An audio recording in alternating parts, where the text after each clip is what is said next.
So இந்த major prophetical புக்ஸ்ல வர இந்த 3 தீர்க்கதரிசிகளோடு தேவனுடைய வார்த்தைக்கும் இவர்களுக்கும் இருக்கிற அந்த இணைப்பு என்ன அப்படின்னு சொல்லி இந்த 3 தீர்க்கதரிசிகள் சொன்ன சில காரியங்கள், அந்த புத்தகங்களை வந்து சில காரியங்களை மாத்திரம் இன்றைக்கு நம்ம தியானித்து என்ன பண்ண போறோம் நம்ம முடிக்கலாம்.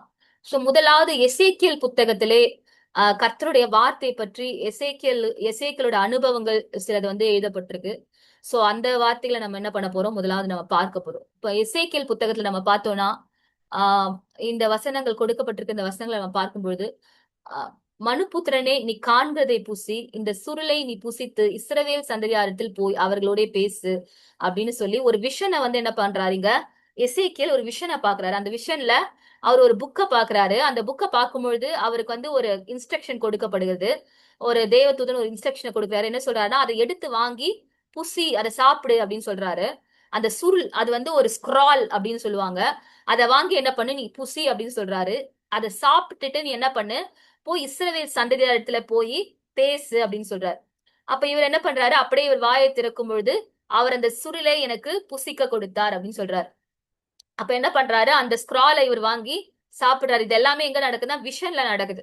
மனுபுத்திரனே, நான் உனக்கு கொடுக்கிற இந்த சுருளை நீ உன் வயிற்றிலே உட்கொண்டு அதனால் உன் குடல்களை நிரப்புவாயாக என்றார். அப்பொழுது நான் அதை புசித்தேன், அது என் வாய்க்கு தேனை போல தித்திப்பா இருந்தது அப்படின்னு சொல்லி எசேக்கியேல் சொல்றாரு. அப்ப எசேக்கியேல் என்ன பண்றாரு, இப்போ ஒரு ஸ்க்ரால விஷன்ல பாக்குறாரு. அந்த ஸ்க்ரால பார்க்கும்பொழுது ஒரு இன்ஸ்ட்ரக்ஷன் அவருக்கு கொடுக்கப்படுது.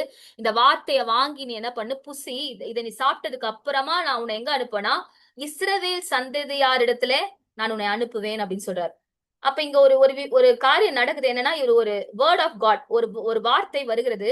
அந்த வார்த்தை ஒரு புத்தகத்துல எழுதப்பட்டிருக்கு, ஒரு ஸ்க்ரால்ல எழுதப்பட்டிருக்கு. அதை இவர் என்ன பண்றாரு, சாப்பிட்டுட்டாரு. அப்போ வேர்ட் ஆஃப் காட்ன்றது வந்து எப்படி எப்படி இருக்கணுமா தெரியுமா, நம்ம வந்து அத we have to read it, நம்ம அதை படிக்கணும், அதை வந்து தியானிக்கணும், அதை விசுவாசிக்கணும் until it become a part of us. நம்ம எப்படி வந்து இந்த ஒரு ஸ்க்ராலை வாங்கி எசேக்கியேல் சாப்பிட்ட பொழுது அது அவருடைய சரீரத்துல ஒரு பகுதியாய் மாறிவிட்டது. இப்ப நான் வந்து ஒரு ஒரு ஒரு விஷயத்த சாப்பிடுறேன்னா அது என் உடம்புக்குள்ள போகுதுன்னா, it has become a part of my my body. என்னோட உடலுடைய ஒரு பகுதியா இது மாறிவிட்டது. அப்போ வேத வார்த்தைகள் எப்படி மாறணுமா, என்னுடைய ஆத்மாவுக்கும் என்னோட ஆவிக்கும் என்னோட சரீரத்திற்குள்ளும் அது ஒரு பகுதியாய் மாறணுமா. அது வரைக்கும் நம்ம என்ன பண்ணணுமா, அந்த அளவுக்கு நம்ம வேதத்தை வாசித்து தியானித்து அதை விசுவாசிக்கணுமா. சும்மா மேம்போக்கா வாசிக்கிறது இல்ல, until it became a part of me. எசேக்கியேலுக்கு என்ன பண்ணிருக்கலாம் ஆண்டவர், அந்த வார்த்தைகளை வந்து சொல்லிட்டு போய் சொல்லுன்னு சொல்லிருக்கலாம். பட் ஆண்டவர் என்ன பண்றாருன்னா, அந்த வார்த்தைகள் வந்து எசேக்கியலுடைய எசேக்கியலுக்குள்ள ஒரு பகுதி போல மாறணும். அப்பதான் என்ன பண்ண முடியும், இவரால போய் ஜனங்கள் இடத்துல பேச முடியும் அப்படின்னு நினைக்கிறாரு. இப்ப நிறைய இடத்துல வந்து ஆண்டவர் வந்து வார்த்தைகளை கொடுத்து பேச வச்சிருக்காரு. ஆனா இந்த ஒரு பர்டிகுலர் இடத்துல ஆண்டவர் வந்து இத உள்ளக்குள்ள ஒரு பார்ட்டா மாத்திட்டு நீ போய் என்ன பண்ணு, பேசுன்னு சொல்றாரு. அப்ப என்ன டிஃபரன்ஸ் அப்படின்னா, பின்பு அவர் என்னை நோக்கி, மனுபுத்திரனே, நீ போய் இஸ்ரவேல் சந்ததியாரிடத்தில் பேசு, சேர்ந்து என் வார்த்தைகளை கொண்டு அவர்களோட பேசு அப்படின்னு சொல்றாரு. ஏன் தெரியுமா இந்த முறை வந்து ஆண்டவர் அப்படி சொல்றாருன்னு பார்த்தா, இந்த ஜனம் எப்படிப்பட்டதா, இஸ்ரவேல் சந்ததியாரிடத்துல நீ அனுப்பப்படுகிறாய். அதுக்கு அடுத்த வசனம் நான் வந்து போடல. அவங்க எப்படிப்பட்டவங்களாம், கடினமான கடினமான ஜனங்களா இருந்தாங்களாம். அவங்க இருதயம் எப்படிப்பட்டதா, கடினமான ஜனங்களா இருந்தாங்களாம். அவங்க நெற்றி வந்து ரொம்ப எப்படி சொல்றாங்கன்னா, ரொம்ப மூர்க்கமாய் அவர்களுடைய நெற்றியை வைத்திருப்பாங்களாம். அந்த வசனத்தை படிக்கும் போது நமக்கு அந்த அந்த அர்த்தம் புரியும். இப்ப இப்ப ஏதாவது சொல்றப்ப நெற்றி எப்படி சுருக்கி வச்சிருக்காங்கன்னா என்ன அர்த்தம், ஒரு மாதிரி கோபமா எரிச்சலா அதை கேட்கறாங்கன்னு அர்த்தம். அப்ப இஸ்ரவேல் ஜனங்களை என்ன சொல்றாரு ஆண்டவர், நான் எப்படிப்பட்ட ஜனத்துக்கு உன்னை அனுப்புறேன்னா, நெற்றிய வந்து கற்பாரிய போல ஸ்ட்ராங்கா வச்சிருக்கவங்க, அப்படி வச்சிருக்க ஒரு ஜனத்துக்கு நேரா உன்னை நான் அனுப்புறேன். சோ ரொம்ப கடினமான ஜனத்துக்கு நேரா உன்னை அனுப்புறேன்றதா என்ன பண்றாரு ஆண்டவர் அப்படி சொல்றாரு. சோ ரொம்ப கடினமான ஜனத்தின் இடத்துல நீ போய் பேச போற. அப்படி போய் நீ பேசும்பொழுது சாதாரணமாய் வார்த்தைகளை நீ பெற்றுக்கொண்டு போய் பேசுறது இல்ல, உன்னுடைய உன்னுடைய சரீரத்துக்குள்ள இருந்து அது ஒரு பகுதியாய் மாறி இருக்கணும். அந்த அளவுக்கு அந்த வார்த்தை உனக்குள்ள போயிருந்தாதான் என்ன பண்ண முடியும், இப்படிப்பட்ட கடினமான ஜனத்தினத்துல நீ பேச முடியும் அப்படின்னு சொல்லி எசேக்கியேலை அனுப்புறாரு. இப்போ கர்த்தருக்காக நம்ம எதையாவது ஒண்ணு செய்யணும், அவருக்காக ஒரே ஒரு இடத்துல நான் பேசும் பொழுது கர்த்தருடைய ஞானம் விளங்க நான் பேசணும். நான் சொந்தமா பேசினா வந்து என்னோட புத்தில இருந்து பேசினா, என்னோட அறிவுல இருந்து பேசினா, சில நேரங்களை நான் வந்து இஷ்டத்துக்கு பேசிடுறேன். பேசிட்டு லேட்டர் ஆன் ரெக்ரெட் பண்ற மாதிரி பேசிடுறேன். சில நேரத்துல என்ன பண்றேன், மதியனமா பேசிடுறேன். சில நேரத்துல தவறா புரிந்து கொண்டு பேசிடுறேன். இப்படியெல்லாம் நம்ம என்ன பண்ணிடுவோம், நிறைய நேரங்கள்ல பேசிட்டு அதுக்கப்புறமா நம்ம என்ன பண்ணுவோம், வருத்தப்படுவோம். சோ இந்த மாதிரி கடினமான சிச்சுவேஷன்ஸ், நம்மளால ஹேண்டில் பண்ண முடியாத சூழ்நிலைகள்லாம் வந்து நம்ம ஹேண்டில் பண்ற அளவுக்கு நம்ம பேசணும்னா, அந்த இடத்துல நம்மளுடைய சுய ஞானம் என்ன பண்ண முடியாது, நமக்கு உதவி செய்ய முடியாது. அந்த இடத்துல நமக்கு எப்படிப்பட்ட ஞானம் தேவைப்படுது? தேவ ஞானம் தேவைப்படுது. பரத்திலிருந்து இறங்கி வருகிற ஒரு ஞானம் தேவைப்படுது. அந்த ஞானம் நமக்கு எங்கேருந்து கிடைக்கும்னா, அந்த ஞானம் ஒரு மேஜிக்கலா என்ன பண்ணிட முடியாது, வந்துட முடியாது. அது எங்கேருந்து வரும்னா, அந்த பரிசுத்த வேதாகமத்துல இருக்கிற அந்த ஜீவனுள்ள வார்த்தைகள் வழியா தான் என்ன பண்ண முடியும், அந்த ஞானம் நமக்குள்ள உருவாக முடியும். ஏன்னா நம்ம ஒர்க் பிளேஸா இருந்தாலும் சரி, நம்ம எந்த இடத்துல வந்து சரி நம்ம பேசுகிறது ஒரு முக்கியமான காரியம். பேசுகிற வார்த்தையின் வழியா தான் என்ன பண்றோம், நம்ம ஒவ்வொரு நாளையுமே அநேக விஷயத்த நம்ம பண்றது பேச்சின் மூலமா தான். அப்ப அந்த பேச்சுக்கு என்ன இருக்கு, ஒரு பெரிய ஒரு இம்பார்ட்டன்ஸ் இருக்கு. அப்ப அந்த பேச்சு எப்படிப்பட்டதா இருக்கணும், நிறைய இடங்கள்ல நமக்கு நம்ம சுயத்துல இருந்து பேசும்போது நிறைய காரியங்களை நம்ம மிஸ் பண்ணிடுறோம். ஆனா அந்த அந்த அந்த அப்படிப்பட்ட இடங்கள்ல தான் நமக்கு என்ன தேவைப்படுது, கர்த்தருடைய ஞானம் தேவைப்படுது. அப்ப கர்த்தருடைய ஞானம் தேவைப்பட்டு அப்படிப்பட்ட ஒரு ஞானத்தோடு நம்ம பேசணும்னா, அந்த வேத வார்த்தைகள் எப்படி இருக்கணும்னா, எப்படி எசேக்கியேலுக்குள்ளே அந்த அந்த புத்தகத்தை வாங்கி அவர் புசித்த பொழுது அது அவருக்குள்ளே ஒரு பகுதியாய் மாறி போனதோ, அதுபோல நாமும் கூட வேத வார்த்தையை வாசித்து வாசித்து தியானித்து தியானித்து அத தொடர்ந்து அந்த அந்த காரியத்தை செய்யும் பொழுது, அது நம்முடைய சோலுக்குள்ள, நம்மளுடைய ஆத்மாவுக்கு ஒரு உணவாய் மாறி அது நம்முடைய சரீரத்துக்குள்ளே தங்கும். ஹalleluya. அந்த அளவுக்கு அது நம்முடைய நம்முடைய உடலுக்குள்ளே ஒரு பகுதியாய் மாறும்பொழுது நம்ம பேசுகிற விதங்கள் என்ன ஆகுமா, மாறிவிடுமா. ஞானம் விளங்க தன்னுடைய வாயை திறப்பான் அப்படின்னு சொல்லி ஒரு வசனம் இருக்கு. அப்ப என்ன என்ன பண்ணுவோம், ஞானம் விளங்க அப்ப நான் என்னுடைய வாயை திறக்கணும். நான் நிறைய இடத்துல வந்து பேசிடுறேன், முட்டாள்தனமா பேசிடுறேன், அதுக்கப்புறம் நான் வந்து கொஞ்சம் வருத்தப்படுறேன் அப்படின்ற ஒரு அப்படின்ற ஒரு அனுபவம் நம்ம எல்லாருக்குமே இருக்கும். சோ அப்படிலாம் நம்ம பண்ணிடக்கூடாது அப்படின்னா, ஞானம் விளங்க நம்முடைய வாய்களை நம்ம திறக்கணும்னா என்ன பண்ணணும், அந்த அந்த வேத வார்த்தைகள் நம்முடைய சரீரத்துக்குள்ளே ஒரு பகுதியாய் மாறுகிற அளவுக்கு எசேக்கியேல் எப்படி அதை உட்கொண்டு போய் வந்து ஜனங்களிடத்துல பேசும்படியாய் கர்த்தர் அனுப்பினாரோ, அது மாரி நம்ம அட்லீஸ்ட் நம்ம போய் ஜனங்களிடத்துல பேசுறது கூட 2வது. முதல்ல நம்ம செல்ஃப் வாழ்க்கைக்கு, நம்ம தனிப்பட்ட வாழ்க்கையிலே நம்முடைய பேச்சு நமக்கு உதவியா இருக்கணும்னா, நம்ம என்ன பண்ணணும், அந்த ஞானத்தை கர்த்தருடைய வார்த்தையிலிருந்து பெற்றுக்கொள்ளணும்னா, அது எவ்வளவு அதிகமா இதை வாசித்து அதை மெடிடேட் பண்றோமோ, அவ்வளவு அதிகமாய் அந்த ஞானம் நமக்குள்ள வரும். சோ என்ன பண்ண முடியாது, நம்ம எல்லாருமே என்ன நினைக்கிறோம், ஆவியானவர் எனக்குள்ள இருக்கணும். ஆவியானவரே எனக்கு ஆலோசனை சொல்லுங்கப்பா. ஆவியானவரே எனக்கு வழிகாட்டுங்க. ஒரு விஷயம் என் முன்னாடி இருக்கு, 2 விஷயம் எனக்கு முன்னாடி இருக்கு. இதுல எது உங்களுடைய சித்தம்? எனக்கு ஒரு லைஃப் பார்ட்னர் தேர்ந்தெடுக்கணும். யார் யார் உங்களுடைய சித்தம்? வந்திருக்க ஆளு உங்களோட சித்தமா? இல்ல நான் ஒரு படிக்கணும், ஏதோ ஒரு காரியம் பண்ணணும். இது உங்களோட பிளான் தானா? இதுதான் நீங்க எனக்காக வச்சிருக்க பிளானா? இப்படி நெறைய நமக்கு என்ன வரும்? டவுட்ஸ் வரும். இந்த மாதிரி நேரத்துல என்ன பண்ணுவோம்? திக்கி திணறுவோம். ஆனா நம்ம எல்லாருக்குமே என்ன பண்ணணும்? ஆவியானவர் நமக்கு ஆலோசனை சொல்லணும், நமக்கு வழிகாட்டணும். நமக்கு அவர் வந்து காரியங்கள சொல்லணும். இது எல்லாமே நமக்கு எல்லாருக்குமே என்ன உண்டு? எதிர்பார்ப்பு உண்டு. ஆனா, ஆவியானவர் நமக்குள்ள நமக்கு அதெல்லாம் செய்யணும்னா, அதோட ஆரிஜின் எங்கன்னா, அதோட பிறப்பிடம் எங்கன்னா, வேர்ட் ஆஃப் காட் தான்.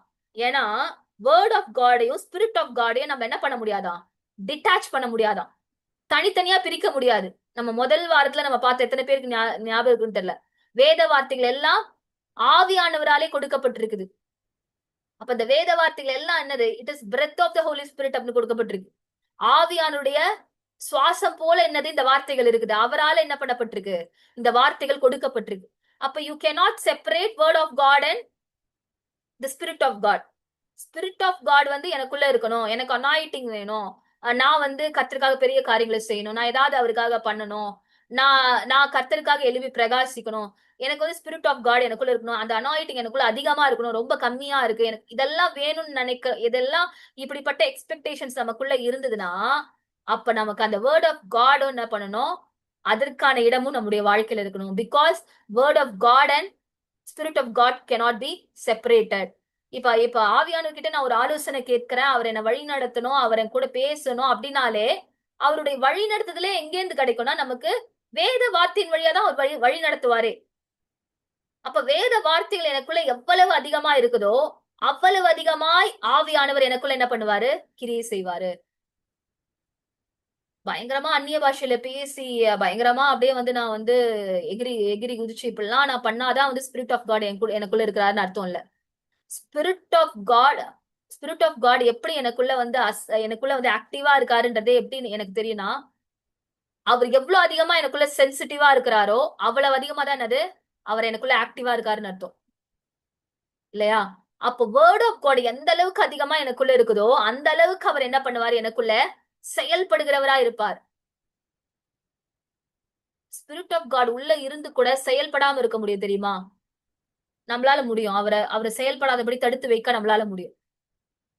ஏன்னா ஏன்னா எனக்கு எனக்கு வந்து அனாயிட்டிங் கிடைச்சிருச்சு, எனக்கு ஹோலி ஸ்பிரிட், எனக்கு வந்து ஆவியானவர் அபிஷேகம் கிடைச்சிச்சு அப்படின்னு சொல்லிட்டு வேத வாசிப்போ சுத்தமா இல்லாத ஒரு வாழ்க்கையா இருந்தா ஸ்பிரிட் ஆஃப் காட் எனக்குள்ள மூவ் பண்றதே என்ன பண்ண முடியாது, என்னால உணர முடியாது. அவர் அமைதியா இருக்கிற மாதிரி தான் எனக்கு இருக்கும். அவருடைய வழி நடத்துதல என்னால உணரவே முடியாது. அப்போ அவருடைய அபிஷேகம் வேண்டும், அவருடைய வழி நடத்துதல் வேண்டும், அவருடைய திட்டங்கள் வேண்டும், அவருடைய சித்தம் வேண்டும், இதெல்லாம் ஆலோசனை வேணும், இதெல்லாம் வேண்டும் வேண்டும் என்று நினைக்கிற நமக்கு அது எங்கேருந்து கிடைக்கும்னா அந்த கர்த்தருடைய வார்த்தையின் வழியாய் தான் என்ன பண்ணுவாரு, ஆவியானவர் நம்மை நடத்துகிறவரா இருப்பார். அப்போ எசேக்கியேல் என்ன பண்ணாரு, அந்த புத்தகத்தை எடுத்து உட்கொண்டு தன் சரீரத்துக்குள்ளே அது ஒரு பகுதியாய் மாறினது போல நம்முடைய வாழ்க்கையில இந்த வேத வார்த்தைகள் எந்த அளவுக்கு நமக்குள்ளே ஒரு பகுதியாய் மாறுகிறதோ அந்த அளவுக்கு என்ன பண்ணுவோம், பரிசுத்த ஆவியானவர் நம்முடைய வாழ்க்கையிலே செயல்படுகிறவரா இருப்பார். ஹalleluya. அதே போல இந்த வேர்ட் ஆஃப் காடுக்கான என்ன ஒரு அத்தாரிட்டி என்ன பண்ணிருக்காரு, கர்த்தர் இந்த வார்த்தையின் வழியா தான் நமக்கு கொடுத்திருக்காரு. இப்ப நான் சாதாரணமாய் போய் வந்து ஒரு வார்த்தையை சொல்லி ஒருத்தர்கிட்ட பேசுறதுக்கு பதிலா கர்த்தருடைய வார்த்தையை சொல்லி பேசும்பொழுது அதுதான் என்னது, சமயத்துக்கேற்ற வார்த்தை சொல்லுகிறது. சமயத்துக்கேற்ற வார்த்தை. ஒருத்தர் வந்து ஒரு ப்ராப்ளம நம்ம கிட்ட ஷேர் பண்றாங்கன்னா நான் நார்மலா எனக்குள்ள இருக்கிற கம்பேஷன், எனக்குள்ள இருக்கிற கைண்ட்னஸ் இதெல்லாம் யூஸ் பண்ணி நான் வந்து அவங்களுக்கு வந்து ஆறுதல் சொல்றதை விட, அதெல்லாம் ஒரு பக்கம் இருந்தா கூட வேதத்திலிருந்து ஒரு வார்த்தை என் வாயிலிருந்து வரும். அந்த நேரத்துல சமயத்துக்கேற்ற வார்த்தையை சொல்லும்படியான கிருபையை நமக்கு கொடுக்கிறவர் பரிசுத்த ஆவியானவர் தான். சமயத்துக்கேற்ற வார்த்தையை நம்ம மத்தவங்களுக்கும் சொல்ல முடியும், சமயத்துக்கேற்ற வார்த்தை நம்முடைய இருதயத்துக்குள்ள இருந்து நமக்கும் கேட்கும். ஒரு ஒரு ஒரு சூழ்நிலையில நீங்க இருக்கிறீங்க, அந்த நேரத்துல வந்து ஒரு வார்த்தை உங்களுக்கு இந்த இப்படிப்பட்ட அனுபவம் இங்க இருக்கிற எல்லாருக்குமே நிறைய பேருக்கு இருக்கும். அப்ப உள்ளே இருந்து என்ன கேட்கும், ஒரு வார்த்தை நம்மோடு பேசும். அதுதான் என்னது, அந்த சமயத்துக்கேற்ற வார்த்தையை ஆவியானவர் நமக்குள்ள இருந்து எடுத்து பேசுறாரு. சில நேரங்கள்ல நம்மை கொண்டு அடுத்தவர் இடத்துல பேச வைப்பார். இப்ப நம்ம ஒரு வார்த்தை இந்த இடத்துல பேசிட்டு இருக்கோம் பிரசங்க, அப்ப என்ன பண்ணுவாங்க, சில பேர் நம்ம கிட்ட சொல்லுவாங்க, இன்னைக்கு நீங்க பேசுனது வந்து ஆவியானவர் எனக்காகவே பேசின மாதிரி இருந்தது, கர்த்தர் என்னோட பேசினாரு. இதெல்லாம் எப்படி நடக்குதுன்னா அந்த சமயத்துக்கேற்ற வார்த்தை வெளிப்படும்படியா என்ன பண்றாரு, ஆவியானவர் கிரியை நடப்பிக்கிறார். அப்ப எல்லாவற்றுக்குமே அடித்தளமா இருக்கிறது கர்த்தருடைய வார்த்தை. எந்த அளவுக்கு எனக்குள்ள அதிகமா இருக்குதோ அந்த அளவுக்கு தான் என் வாயிலிருந்து புறப்படுகிற அந்த வார்த்தைகள் எப்படி இருக்கும், பிறருக்கும் பிரயோஜனமா இருக்கும், அது எனக்குமே பிரயோஜனமா இருக்கும். சோ ஃப்ரம் எசேக்கியேல் நம்ம கத்துக்கிறது என்னன்னா, இந்த வேத வார்த்தை வந்து அவருக்குள்ள போகி எப்படி ஒரு பகுதியாய் மாறிடுதோ அது போல இந்த வார்த்தை நமக்கு ஒரு ஸ்பிரிச்சுவல் ஃபுட்டா மாறணும்.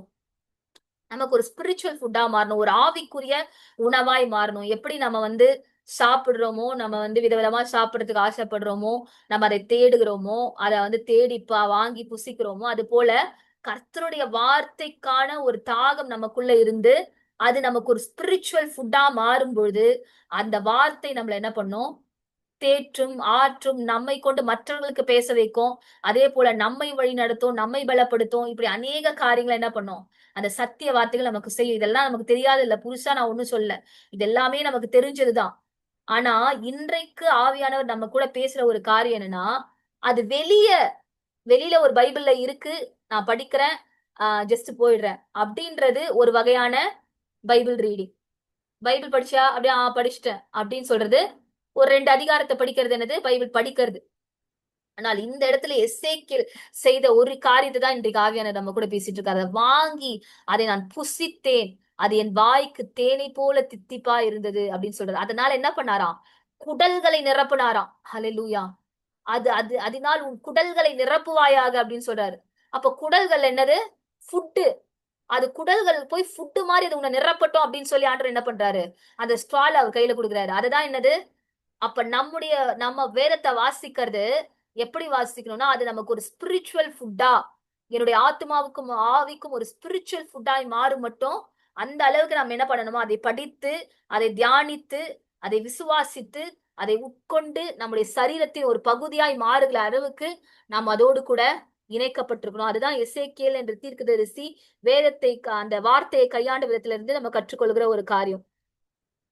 இப்போ கர்த்தரை பத்தி நான் வந்து அதிகமா தெரிஞ்சுக்கணும்னு நினைச்சிட்டு, பாண்டரை பத்தி எனக்கு இயேசுவை பத்தி நிறைய தெரியணும், இன்னும் அதிகமா தெரியணும்னு சொல்லி நம்ம எத்தனை புத்தகங்களை வாசிச்சாலும் சரி, நம்ம எவ்வளோ எத்தனை வழிகளை நம்ம தேடினாலும் சரி, இல்ல எத்தனை பிரசங்கங்களை நம்ம பார்த்தாலும் சரி, அது எல்லாவற்றை காட்டிலும் மேலா இருக்கிற ஒரே ஒரு வழி.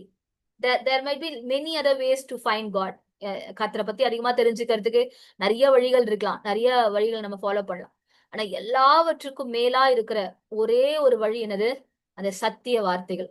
அந்த சத்திய வார்த்தைகளை எவ்வளவு அதிகமாய் நம்ம வாசிக்கிறோமோ அவ்வளவு அதிகமா தான் என்னது, அவ்வளவு அதிகமாய் தான் நம்ம என்ன பண்ண முடியும், ஆண்டவர் யாருன்னு சொல்லி நம்ம தெரிஞ்சுக்க முடியும். இப்ப எசேக்கியேல் அந்த வார்த்தைகளை, அந்த ஸ்கிரிப்சர், அந்த ஸ்க்ரால கையாண்ட விதத்துல இருந்து, அந்த ப்ராஃபட் கிட்ட இருந்து நம்ம தெரிந்து கொள்கிற ஒரு காரியம் என்னன்னா, அந்த வேத வார்த்தைகள் எனக்குள்ளே ஒரு பகுதியாய் மாறுகிற அளவிற்கு நான் என்ன பண்ணணும், அந்த வேத வார்த்தைகளை நான் வாசிக்க தொடங்கணும், அதை தியானிக்க தொடங்கணும். அதுதான் எசேக்கியேல் என்ற அந்த ப்ராஃபட் கிட்ட இருந்து நம்ம தெரிந்து கொள்ளுகிற காரியங்கள். அதே ஏசாயா புத்தகத்திலே ஒரு சில காரியங்கள் கொடுக்கப்பட்டிருக்கு. அது என்னன்னா, மாரியும் உறைந்த மழையும் 40வது அதிகாரத்துல அது கொடுக்கப்பட்டிருக்கு. மாரியும் உறைந்த மழையும் வானத்திலிருந்து இறங்கி அவ்விடத்துக்கு திரும்பாமல் பூமியை நினைத்து அதன் முளை கிளம்பி விளையும்படி செய்து விதைக்கிறவனுக்கு விதையும் புசிக்கிறவனுக்கு ஆகாரத்தையும் கொடுக்கிறது எப்படியோ அப்படியே. இது எல்லாமே நமக்கு ரொம்ப பாப்புலரான வசனம். இதெல்லாம் சொல்லி சொல்லி ஜெபிக்கிற வசனம். அவரோட வாயிலிருந்து புறப்படுற வசனம் என்ன இருக்காது, அது வெறுமையா என்ன பண்ணாதான், அவர் இடத்துக்கு திரும்பவே திரும்பாதான். அது நான் விரும்புகிறதை செய்து நான் அந்த அனுப்பின காரியமாகும்படி வாய்க்கும். அப்ப இந்த வசனம் எதற்கு ஏதுவான ஒரு வசனமா இருக்கு? ஏசையா ஏசையா புத்தகத்திலிருந்து, இந்த ப்ராஃபிட் புக்ல இருந்து நம்ம படிக்கிற இந்த வசனம் எதுக்கு ஏதுவான ஒரு வசனமா இருக்குன்னா, விசுவாசத்துக்கு ஏதுவான ஒரு வசனமா இருக்கு. அவர் சொல்லுகிற ஒரு வார்த்தை, அது நான் விரும்புகிறதை செய்து நான் அதை அனுப்பின காரியமாகும்படி வாய்க்கும். டாட். நிறைய பேர் பேசுறப்ப டாட் அப்படின்னு சொல்லுவாங்கல்ல, சொல்லிட்டு. அப்படின்னா என்ன அர்த்தம்? அதுக்கு மேல ஒண்ணுமே இல்ல பேசுறதுக்கு. டாட் அப்படின்னா இட்ஸ் டன், இட்ஸ் கம்ப்ளீட். அதுக்கு மேல நான் சொல்றதுக்கு ஒண்ணுமே இல்ல. அதுதான் எனது டாட். அந்த மாதிரி காரியமாகும்படி வாய்க்கும் டாட் அப்படின்னு வச்சிருக்கு. அப்படின்னா என்ன? அது அப்படிதான் நடக்கும். சோ இந்த இந்த ஐசையா புத்தகத்துல அவர் வார்த்தையை குறித்து சொல்லுகிற ஒரு ப்ராஃபட் வந்து வார்த்தை குறித்து சொல்லுகிற வார்த்தை நமக்குள்ள எதை உருவாக்குகிறதா இருக்குன்னா, விசுவாசத்தை உருவாக்குறதா இருக்குது. எப்படி வந்து மழை வந்து முளை கிளம்பி விளையும்படி செய்து விதையையும் புசிக்கிறவனுக்கு ஆகாரத்தையும் கொடுக்குதோ, அது போல அவருடைய வசனம் அவர் சொல்லிய காரியமாய் முடியாமல் வெறுமையாய் அவரிடத்துல திரும்பாது. அப்ப கர்த்தர் ஒரு வார்த்தையை கொடுக்கிறாரு, ஒரு வார்த்தையின் வழியா நம்ம பேசுறாரு, நம்மளோட பேசுறாரு அப்படின்னா, ஆண்டவர் வந்து நம்மளோட பேசுறாருன்னு வச்சுக்கோங்க. இப்ப நேற்று நம்ம தரிசன வார்த்தை நம்ம போஸ்ட் பண்ணோம். அபிஷேகத்தினாலே நுகம் முறிந்து போகும், அந்நாளில் உன் தோளில் இருக்கிற சுமையும் உன் கழுத்தில் இருக்கிற நுகமும் முறிக்கப்படும் அப்படின்னு சொல்லி. இப்ப இந்த வார்த்தையை வந்து ஆண்டு உங்களோட செப்பரேட்டா ஆஸ் இண்டிவிஜுவல் பேசுறாருன்னு வச்சுக்கோங்க. அப்ப அந்த வார்த்தை என்னது, அந்த வார்த்தை சொல்லி முடிச்சுட்டு அதுல ஒரு டாட் இருக்குன்னு நம்ம என்ன பண்ணுவோம், ஞாபகம் வச்சுக்கணும். அந்த வார்த்தை என் கூட பேசுச்சுன்னா அது அதை செய்து முடிக்கும். God is talking to me like, நான் உன்னை மீண்டும் கட்டுவேன் அப்படின்னு சொல்லி கர்த்தர் பேசுறாருன்னா, yes he will do that.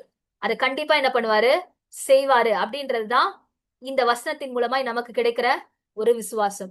இன்னைக்கு நம்ம என்ன பார்த்துட்டு இருக்கோம்னா, இந்த ப்ராஃபிட்ஸ் வந்து இந்த வார்த்தைகளை கொண்டு பேசின காரியங்கள், அதுல இருந்து நம்ம கற்றுக்கொள்கிற காரியம் என்னன்னு நம்ம பார்த்துட்டு இருக்கோம். எசேக்கியேல் புத்தகத்துல நம்ம பார்த்ததுல இருந்து என்ன நம்ம கத்துக்கிட்டோம், ஒரு வார்த்தையை தியானித்து அது நம்ம சரீரத்துக்குள்ள ஒரு பகுதியாய் மாறுகிற அளவுக்கு நம்ம அந்த வேதத்தை நம்ம வாசிக்கணும் அப்படின்னு சொல்லி.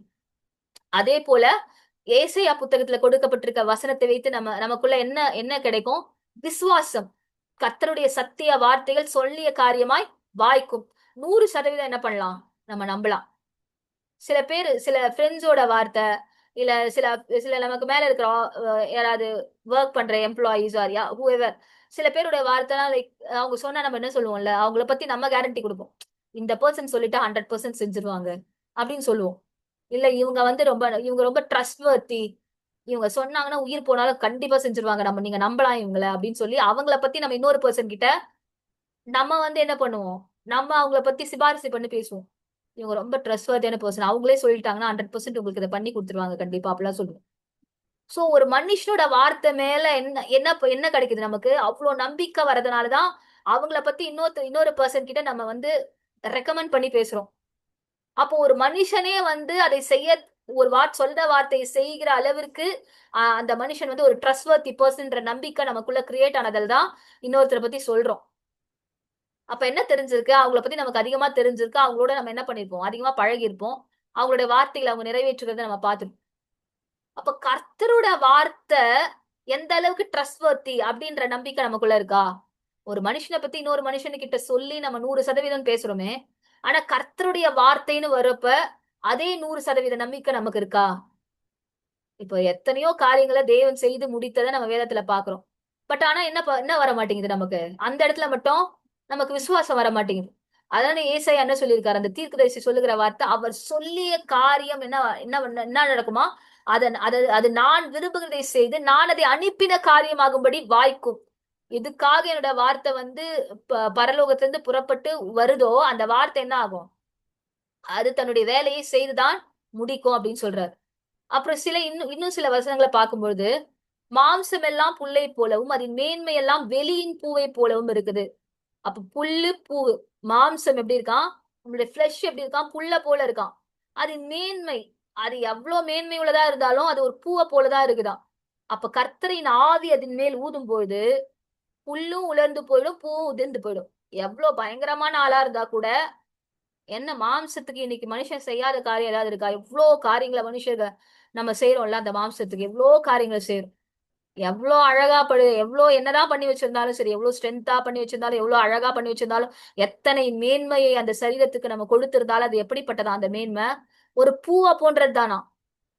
அப்ப அந்த மாம்சமும் உலர்ந்து போயிடுமா, அந்த பூ அதனுடைய மேன்மையும் உதிர்ந்து போயிடுமா. ஆனா என்ன சொல்லப்பட்டிருக்கு? புல் உலர்ந்து பூ உதிரும், நமது தேவனுடைய வசனமோ என்றென்றைக்கும் நிற்கும் என்பதையே சொல் என்று உரைத்தது. ஒரு சத்தம் ஏசாயாவோட பேசிட்டு இருக்கு. அந்த சத்தம் சொல்லுகிற காரியம்தான். அந்த சத்தம்னா என்னது? பரலோகத்திலிருந்து ஒலிக்கிற ஒரு சத்தம், ஒரு தேவ தூதனுடைய சத்தம். அந்த சத்தம் தான் என்ன சொல்லுது? மனுஷனுடைய மேன்மை எல்லாம், அவனுடைய மகிமை எல்லாம், அவனுடைய சரீரம் எல்லாம் புல்ல போல உலர்ந்து பூவை போல உதிர்ந்து போயிடும். என்ன எவ்வளோ எவ்வளோ காரியங்கள் அதுக்கு செஞ்சு வச்சாலும்.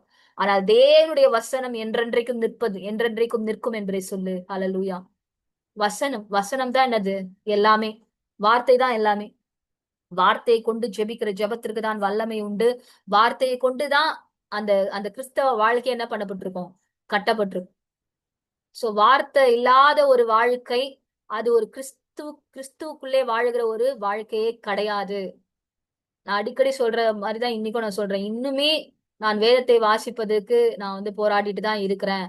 நான் இன்னைக்கு கூட நான் வேதத்தை வாசிக்கல அப்படின்ற ஒரு நிலைமையில இருந்தா 1000 டைம்ஸ் எத்தனை முறை ஆனாலும் கர்த்தர் என்ன பண்றாரு? நம்ம கிட்ட சலிக்காம பேசிட்டே இருக்காரு. சலிக்காம பேசிட்டே பேசிட்டே பேசிட்டே இருக்காரு. ஹல்லேலூயா. இன்னைக்கு கூட இப்ப கூட அந்த வேதத்தை வாசிக்கிறதுல நான் இன்னும் வந்து தேறல. இன்னும் ஒரு சாதாரண நிலையில தான் நான் இருக்கிறேன். அதுக்கே நான் போராடிட்டு இருக்கேன் அப்படின்னா, இன்றைக்கும் ஆவியானவர் என்ன பண்றாரு? சலிக்காம நம்ம இடத்திலே பேசுகிறார். அந்த வேத வார்த்தைகள் என்ன பண்ணணும்? அதிகமாய் வாசிக்கணும். ஏன்னா அதுதான் என்ன பண்ண போகுது? அதுதான் நமக்கு விசுவாசத்தை உண்டாக்குறது. அதுதான் என்றென்றைக்கும் நிலைத்து நிற்கிறதா இருக்கிறது. அப்ப ஏசாயா என்கிற தீர்க்கதரிசி, இந்த புத்தகத்துல இன்னும் கூட நிறைய வார்த்தைகள் உண்டு. ஆனா ஒரு சில வார்த்தைகளை மாத்திரம்தான் இன்றைக்கு பார்த்திருக்கோம். அப்ப வேத வார்த்தை நமக்குள்ள என்ன என்ன என்ன கொடுக்கிறதா இருக்கிறது? விசுவாசத்தை உண்டாக்குறதா இருக்கு. அது அது வந்து அனுப்பின காரியமாய் அது கண்டிப்பாய் வாய்க்கும். அதே போல என்றென்றைக்கும் நிலை நிற்கிற அந்த வேத வார்த்தைகளை நம்ம என்ன பண்ணக்கூடாது? அத படிக்காம நம்ம இருக்கக்கூடாது. எல்லாமே இந்த உலகத்துல சரீரத்துக்கான மேன்மையை தேடி, அதற்கான மகிமையை தேடி எவ்வளோ நேரத்தை கொடுக்கிறோம். ஆனா அதெல்லாம் என்ன ஆயிடுமா? உதிர்ந்து உலர்ந்து போயிடுமா. ஆனால் அவருடைய வசனம் என்றென்றைக்கும் நிற்கும். புல்ல போல பூவ போல மறைந்து போக போற ஒரு காரியத்துக்கே நம்ம அவ்வளோ இம்பார்ட்டன்ஸ் கொடுப்போம்னா, அப்ப கர்த்தருடைய வசனத்துக்கு என்றென்றைக்கும் நிற்கிற அந்த வசனத்துக்கு நம்ம என்ன பண்ணணும்? எவ்வளவு முக்கியத்துவத்தை நம்ம கொடுக்கணும். ஹல்லேலூயா. அடுத்து ஏசாயா புத்தகத்தை நம்ம சாரி எரேமியா புத்தகத்தை நம்ம பார்த்து நம்ம முடிக்க போறோம். ஹல்லேலூயா. எரேமியா என்ற ப்ராஃபெட், அந்த புத்தகத்துல ஒரு ஒரு சின்ன காரியம் ஒண்ணு நடக்குது. ஹல்லேலூயா. இதற்கு இது இது இத மாதிரி நம்ம வேத வார்த்தை வாசிக்கும் போது நமக்கு நமக்கு ஒரு உணர்வு இருக்கா அப்படின்னு பார்த்தோம்னா, கர்த்தாவே என்னை இணங்க பண்ணிரு, நான் இணங்குறேன். இங்க என்ன நடக்குது? எரேமியா கிட்ட ஆண்டு வந்து பேசிட்டே இருக்காரு. பேசிட்டே இருக்காரு. வார்த்தையை குடுத்துட்டே இருக்காரு. வார்த்தையை குடுத்துட்டே இருக்காரு. அந்த வார்த்தை பெற்றுக்கொண்டு இவர் என்ன பண்றாரு? போய் அத ஜனங்களிடத்துல சொல்லணும். அதான் இவரோட வேலை. ஆண்டவர் வார்த்தை கொடுப்பாரு. அதை வாங்கிட்டு போய் ஒரு ஜனங்களிடத்துல சொல்லணும். ஆனா இவரு சொல்ல சொல்ல என்ன ஆகுது? ஜனங்க ஒரே இவரை வந்து பரியாசம் செய்யறாங்க. என்ன பேசிட்டு இருக்கான் இவன் பைத்தியம் மாதிரி அப்படின்னு சொல்லி அந்த எரேமியா புத்தகம் முழுக்க பார்த்தாலே இவர் ஒரு பரியாசத்துக்குரியவரா தான் இருப்பாரு. ஏதோ பைத்தியக்காரன் பேசுறான் அப்படின்ற மாதிரி தான் அந்த ஜனங்க வந்து பிஹேவே பண்ணுவாங்க. அந்த புத்தகம் முழுக்க நம்ம பார்த்தாலே. அப்ப எரேமியாவோட நிலைமை என்னன்னா, அவர்கிட்ட ஆண்டவர் பேசுறாரு. இதை பெற்றுக்கொண்டு வந்து இவர் ஜனங்களிடத்துல சொல்றாரு. ஆனா ஜனங்களோட பார்வைக்கு இவர் ஒரு வேடிக்கையான ஒரு மனுஷன் மாதிரி, ஒரு ஒரு பிதற்றுகிறவர் மாதிரி, உளர்றவர் மாதிரி, ஒரு பைத்தியக்காரன் போல தெரியுறாரு. அப்ப இந்த மனுஷன் என்ன பண்றாரு, கொஞ்சம் இவரு டிஸ்டர்ப் ஆயிடுறாரு அதனால. அப்ப என்ன சொல்றாரு, நீ நான் கூறின கர்த்தருடைய வார்த்தை நாள்தோறும் எனக்கு நிந்தையும் பரிகாசமும் ஆயிற்று. இப்ப வார்த்தையை பெற்றுக்கொண்டு வந்து நான் பேசுறேன். ஆனா அது எனக்கு எப்படி இருக்கு, எனக்கு நாள்தோறும் எனக்கு அது நிந்தையும் பரிகாசமா ஆயிடுச்சு அப்படின்னு சொல்லிட்டு என்ன சொல்றாரு, ஆதலால் நான் அவரை பிரஸ்தாபம் பண்ணாமலும் இனி கர்த்தருடைய நாமத்திலே பேசாமலும் இருப்பேன் என்றேன். இத பேசுறதால தானே என்ன நீங்க என்ன நினைக்கிறீங்க, பைத்தியக்காரன் நினைக்கிறீங்க. இனிமே நான் என்ன பண்ண மாட்டேன், ஆண்டு சொல்ற வார்த்தையை கொண்டு வந்து உங்ககிட்ட நான் பேச மாட்டேன் அப்படின்னு இவர் ஒரு முடிவு பண்றாரு. மக்கள் கிட்ட சொல்ல மாட்டேன்னு முடிவு பண்றாரு. அதை சொல்லிட்டு என்ன சொல்றாரு பாருங்க, ஆனாலும் அவருடைய வார்த்தை என் எலும்புகளில் அடைபட்டு எரிகிற அக்கினியை போல் என் இருதயத்தில் இருந்தது. அதை சகித்து இளைத்து போனேன், எனக்கு பொறுக்க கூடாமல் போயிற்று. அப்ப அந்த வேத வார்த்தை அவர் அவர் தேவனிடத்துல பெற்றுக்கொண்ட வந்த வார்த்தை இவருடைய எலும்புகள்ல அட்டைப்பட்டு அக்கினி போல எரியுதான். அக்கினி போல என் இருதயத்தில் இருந்தது. எலும்புகளை அடைப்பட்டு எரிகிற அக்கினியை போல இருதயத்துல போய் உட்கார்ந்து கொண்டது அந்த வார்த்தை. அது அவரால் இவர் என்ன பண்றாரு, இவர் டெசிஷன் எடுக்கிறாரு. நீங்க என்ன வேணா சொல்லுங்க, நான் போய் ஜனங்க கிட்ட சொல்ல மாட்டேன். நான் சொன்னா என்ன பண்றாங்க என்ன எல்லாரும் பரிகாசம் பண்றாங்க அப்படின்னு நினைக்கிறாரு. ஆனா அவர் வார்த்தையை கொடுக்கும்போது அதை இவருக்குள்ள என்ன பண்ண முடியல, கண்டெய்னே பண்ண முடியல இவரால. இந்த அது பேர் என்னது, இந்த கூல் ட்ரிங்க்ஸ் எல்லாம் வந்து லைட்டா இப்படி நம்ம ஷேக் பண்ணிட்டு ஷேக் பண்ணா என்ன ஆகும், உள்ள இருக்க பிரஷர் தாங்க முடியாம அப்படியே அந்த அந்த லிட்டு அந்த அந்த மூடி வந்து என்ன பண்ணும், அந்த பிரஷர்ல தூக்கி அடிக்கும். அப்படியே வெளியே வந்து என்ன ஆகும், அந்த பிரஷர்ல அந்த சோடாவா இருக்கட்டும் எதுவா இருக்கட்டும் அப்படியே பொங்கி வெளியே வரும் இல்ல. அதுதான் ஆல்மோஸ்ட் அதுதான் இவருக்கு இங்க நடக்குது. நான் பண்ண மாட்டேன், நான் சொல்ல மாட்டேன், ஜனங்க கிட்ட சொல்ல மாட்டேன் அப்படின்றாரு. ஆனா அந்த வார்த்தையினுடைய அக்கினி, அந்த வார்த்தையினோட பிரஷர் இவரால என்ன பண்ண முடியலையா, சகிக்கவே முடியலையா. இவரோட கண்ட்ரோலே தாண்டி போய் வார்த்தை ஜனங்கள் இடத்துல சொல்லிடுறாரு. எனக்கு பொறுக்க கூடாமற் போயிற்று. அந்த அளவுக்கு அவர் அந்த வார்த்தை, தேவனுடைய ஜீவனுள்ள வார்த்தைகள் வந்து எரேமியாவோட இருதயத்துக்குள்ள அக்கினியை போல அது பற்றி எரிந்து கொண்டே இருந்துதான். ஆமென். அப்ப கர்த்தருடைய வார்த்தை வந்து எரேமியாவுக்கு எப்படி இருந்தது, பொறுக்க கூடாமல், அதை கண்டெயின் பண்ண முடியாம, அதனுடைய வல்லமையை கண்ட்ரோல் பண்ண முடியாம, அதனுடைய பவரை கண்டெயின் பண்ண முடியாம, அந்த அளவுக்கு அந்த வார்த்தையோட இருதயத்துக்குள்ளே பற்றி எரிந்து அதை கொண்டு போய் ஜனங்களிடத்திலே சொல்ல வேண்டியதாயிற்று. ஹல்லேலூயா. அது சில நேரத்துல அந்த அனுபவம் உங்களுக்கு இருக்குமான்னு தெரியல. சில நேரத்துல அப்படிதான் கர்த்தர் வந்து சில வார்த்தை குடுப்பாரு. ஆனா நம்ம மாம்சத்துல நம்ம நினைப்போம், ஐயோ இதை நம்ம சொல்லக்கூடாது, சொன்னா நம்ம எல்லாரும் என்ன பண்ணுவாங்க, ஏதாவது நினைப்பாங்க, கொஞ்சம் ஓவரா பேசுற மாதிரி இருக்குமோ அப்படிலாம் சில நேரத்துல நான் நினைச்சிருக்கேன். இதை மட்டும் சொல்ல வேணாம், சொல்லக்கூடாது, இந்த இது நம்ம சொல்லாம கொஞ்சம் இத வந்து கொஞ்சம் அப்படியே இக்னோர் பண்ணிடலாம் அப்படி. ஆனா அந்த இடத்துல பேச தொடங்கினா என்ன என்ன நடக்கும், ஆட்டோமேட்டிக்கா அதை சொல்லி முடிச்சிருப்போம். இதை சொல்ல வேணாம்னு தான் நினைச்சோம், ஆனா ஏன் இதை சொல்லிட்டோம் அப்படின்னா, ஏன் அது நடக்குதுன்னா, ஆவியானவர் உள்ள இருந்து என்ன பண்றாரு, கிரியை செய்யும் பொழுது மாம்சம் வந்து அதை கண்ட்ரோல் பண்ண முடியல. ஆவியானவர் அந்த வல்லமையோட என்ன பண்ணிடுறாரு, அந்த வார்த்தைய வெளியே கொண்டு வந்துடுறாரு. அப்போ கர்த்தருடைய வார்த்தை எந்த அளவுக்கு நமக்குள்ள இருக்கணும்னா, இப்படி எரேமியாவுக்குள்ள ஒரு அனுபவம் உண்டாச்சுல, அந்த அளவுக்கு அந்த வார்த்தை என்ன பண்ணணுமா, நம்முடைய எலும்புகளுக்குள்ள அக்கினி போல, நம்முடைய இருதயத்துக்குள்ள அக்கினி போல அது பற்றி எரிந்து கொண்டிருக்கணுமா. ஹல்லேலூயா. சோ இன்னைக்கு 3 ப்ராஃபட் புக்ல இருந்து அந்த 3 ப்ராஃபட்ஸ்க்கும் வார்த்தையோடு கூட இருக்கிற அனுபவத்தை பற்றி இன்றைக்கு நம்ம பார்த்தோம். ஹல்லேலூயா. எசேக்கியேல், ஏசாயா, எரேமியா இந்த 3 ப்ராஃபட்ஸோட வாழ்க்கையில வார்த்தையோடு கூட இருக்கிற அனுபவங்கள். எசேக்கியேலுக்கு அது சரீரத்திலே ஒரு பகுதியாய் மாறும் மட்டும் குடல்களினாலே அந்த வார்த்தையை கொண்டு போய் நிரப்பினார். ஏசாயா என்ன சொல்றாரு, புல்லும் உலர்ந்து பூ உதிர்ந்து போயிடும், ஆனா கர்த்தருடைய வார்த்தை என்ன பண்ணும், என்றென்றைக்கும் நிற்கும். அந்த வார்த்தைக்கான இடத்தை நம்ம இந்த சரீரத்திற்கும் அதன் மேன்மையா இருக்கிற எந்த காரியத்திற்கும் மேலானதாய் இந்த வார்த்தைக்கான இடத்தை நம்ம கொடுக்கணும். ஹல்லேலூயா.